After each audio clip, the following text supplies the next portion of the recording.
आज पूरे 60 बरस के बाद मुझे अपने वतन, प्यारे वतन का दर्शन फिर नसीब हुआ। जिस वक्त मैं अपने प्यारे देश से विदा हुआ और किस्मत मुझे पश्चिम की तरफ ले चली, मेरी उठती जवानी थी। मेरी रगों में ताज़ा खून दौड़ता था और सीना उमंगों और बड़े बड़े इरादों से भरा हुआ था। मुझे प्यारे हिंदुस्तान से किसी जालिम की सख्तियाँ और इंसाफ के ज़बरदस्त हाथों ने अलग नहीं किया था। ना ही जालिम का जुल्म और कानून की सख्तियाँ मुझसे जो चाहे करा सकती है, मगर मेरा वतन मुझसे नहीं छुड़ा सकती।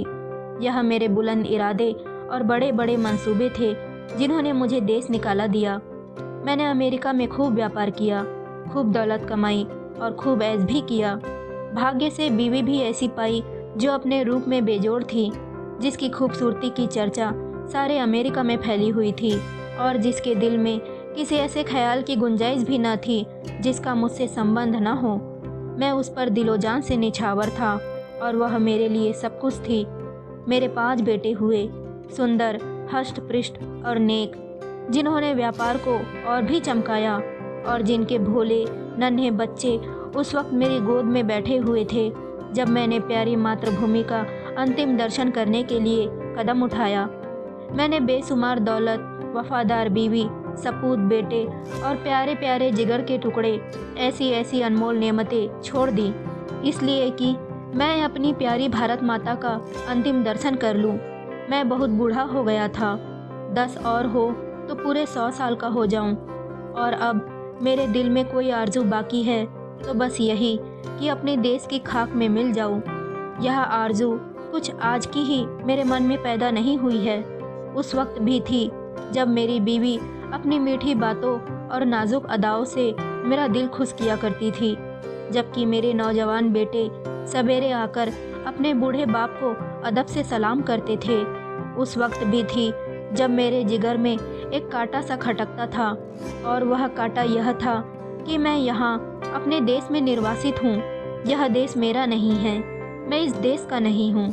हाँ, धन मेरा था, बीवी मेरी थी, लड़के मेरे थे और जायदादें मेरी थी, मगर जाने क्यों मुझे रह रहकर अपनी मातृभूमि के टूटे फूटे झोपड़े, 4-6 बीघा मौरूसी ज़मीन और बचपन के लंगोटिया यारों की याद हमेशा सताया करती थी। और अक्सर खुशियों की धूमधाम में भी यह ख्याल चुटकी लिया करता था कि काश अपने देश में होता। मगर अब जिस वक्त बम्बई से जहाज़ से उतरा और काले कोट पतलून पहने टूटी फूटी अंग्रेजी बोलते मल्लाहों को देखा, फिर अंग्रेजी दुकानें, ट्रामचे, मोटर गाड़ियाँ नजर आई, फिर रबड़ वाले पहिए और मुंह में चुरूट दाबे आदमियों से मुठभेड़ हुई, फिर रेल का स्टेशन और रेल पर सवार होकर अपने गांव को चला, प्यारे गांव को जो हरी भरी पहाड़ियों के बीच में आबाद था, तो मेरी आंखों में आंसू भर आए। मैं खूब रोया, क्योंकि यह मेरा प्यारा देश न था, यह वह देश न था जिसके दर्शन की लालसा हमेशा मेरे दिल में लहरें लिया करती थी। यह कोई और देश था, यह अमेरिका था, इंग्लिस्तान था, पर प्यारा भारत नहीं। रेलगाड़ी जंगलों, पहाड़ों, नदियों और मैदानों को पार करके मेरे प्यारे गांव के पास पहुंची, जो किसी जमाने में फूल पत्तों की बहुतायत और नदी नालों की प्रचुरता में स्वर्ग से होड़ करता था। मैं गाड़ी से उतरा तो मेरा दिल बासों उछल रहा था। अब अपना प्यारा घर देखूंगा, अपने बचपन के प्यारे साथियों से मिलूंगा। मुझे उस वक्त यह बिल्कुल याद न रहा कि मैं 90 बरस का बूढ़ा आदमी हूँ।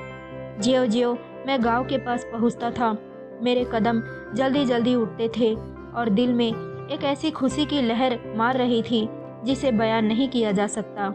हर चीज़ पर आंखें फाड़ फाड़ कर निगाह डालता रहा।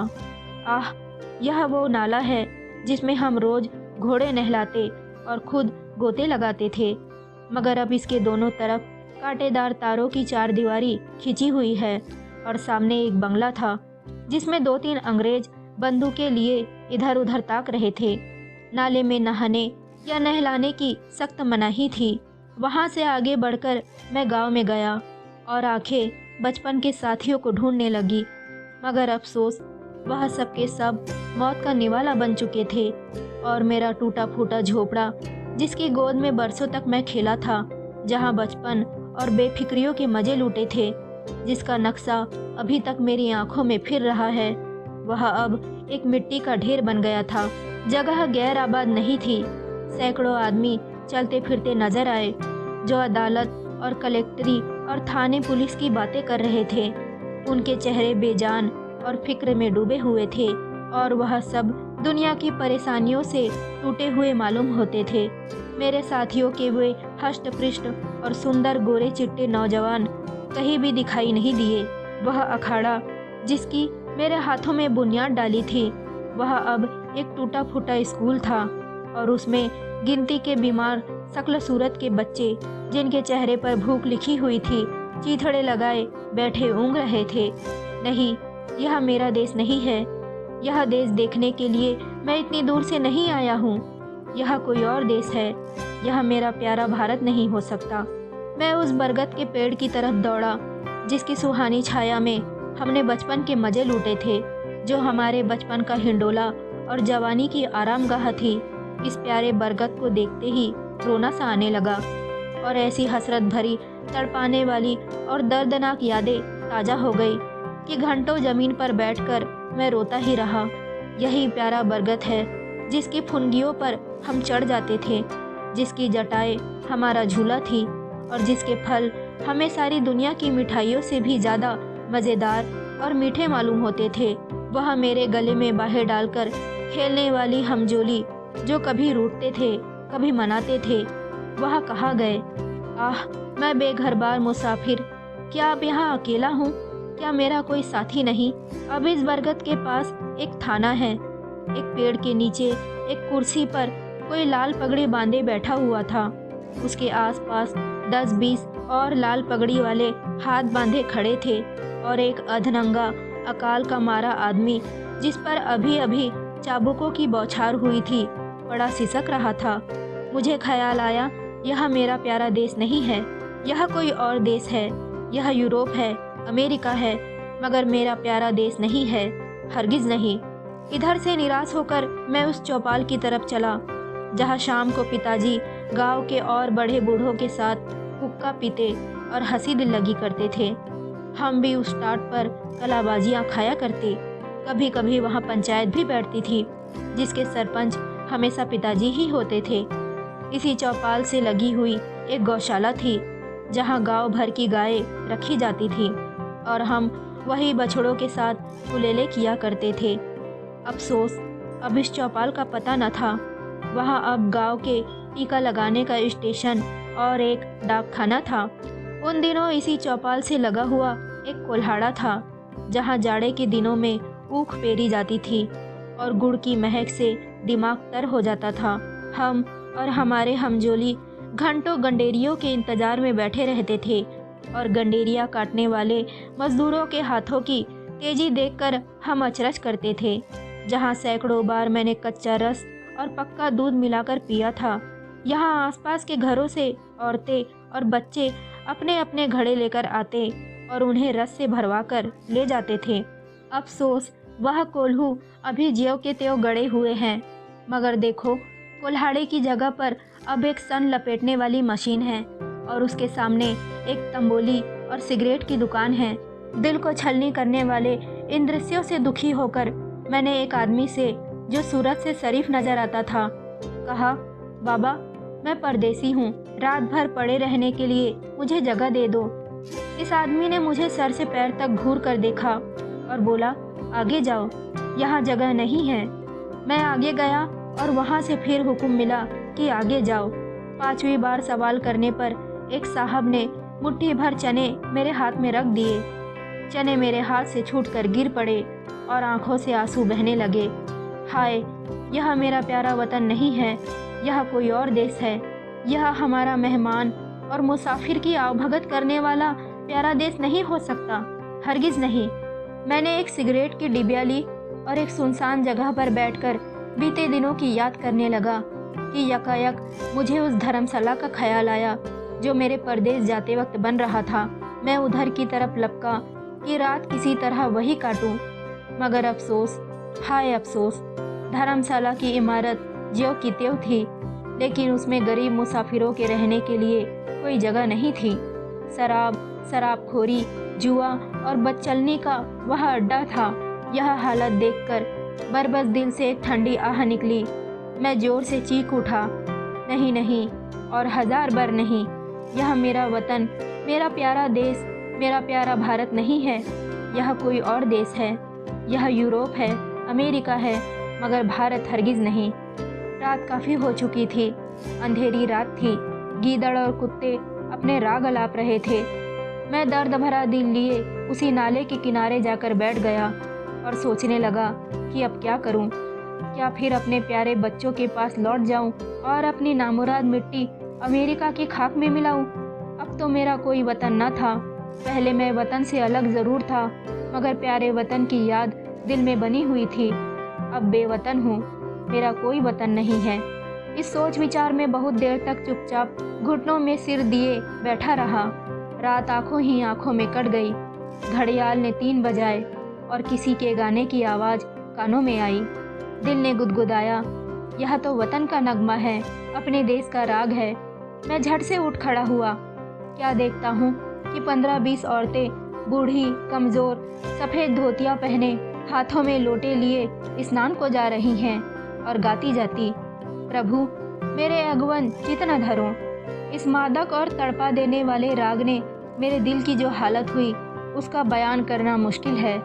मैंने अमेरिका की चंचल से चंचल, हंसमुख से हंसमुख सुंदरियों की आलाप सुनी थी और उनकी ज़बानों से मोहब्बत और प्यार के बोल सुने थे जो मोहक गीतों से भी ज़्यादा मीठे थे।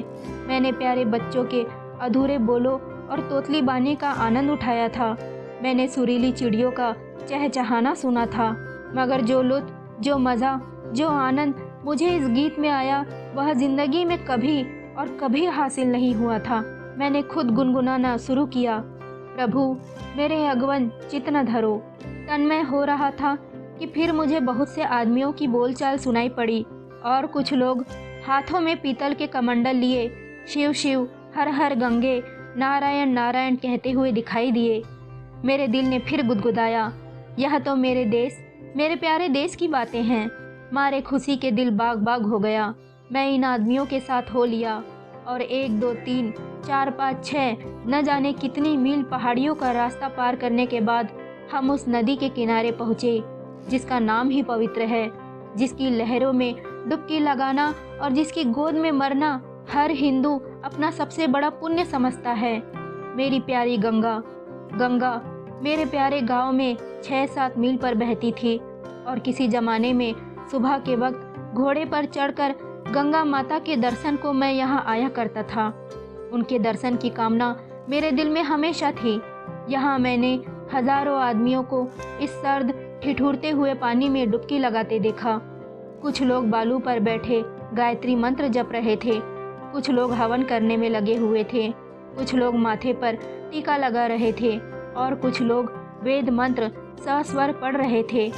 मेरे दिल ने फिर गुदगुदाया और मैं ज़ोर से कह उठा, हाँ हाँ, यही मेरा देश है, यही मेरा प्यारा वतन है, यही मेरा प्यारा भारत है और इसी के दर्शन की, इसी की मिट्टी में मिल जाने की आरज़ू मेरे दिल में है। मैं खुशी से पागल हो रहा था। मैंने अपना पुराना कोट और पतलून उतार फेंका और जाकर गंगा माता की गोद में गिर पड़ा, जैसे कोई नासमझ भोला भाला बच्चा दिन भर पराए लोगों के साथ रहने के बाद शाम को अपनी प्यारी माँ की गोद में दौड़कर चला आए, उसकी छाती से लिपट जाए। हाँ, अब अपने देश में हूँ। यह मेरा प्यारा वतन है, यह लोग मेरे भाई हैं, गंगा मेरी माता है। मैंने ठीक गंगा जी के किनारे एक छोटी सी झोपड़ी बना ली है और अब मुझे सिवाय राम नाम जपने के कोई काम नहीं। मैं रोज़ शाम सवेरे गंगा में स्नान करता हूँ और यही मेरी लालसा है कि इसी जगह मेरा दम निकल जाए और मेरी हड्डियाँ गंगा माता की लहरों की भेंट चढ़ जाए। मेरे लड़के और मेरी बीवी मुझे बार बार बुलाते हैं, मगर अब मैं यहाँ गंगा का किनारा और यह प्यारा देश छोड़कर वहाँ नहीं जा सकता। मैं अपनी मिट्टी गंगा जी को सौंपूंगा। अब दुनिया की कोई इच्छा, कोई आकांक्षा मुझे यहाँ से नहीं हटा सकती, क्योंकि यह मेरा प्यारा देश, मेरी प्यारी मातृभूमि है और मेरी लालसा है कि मैं अपने ही देश में मरूं।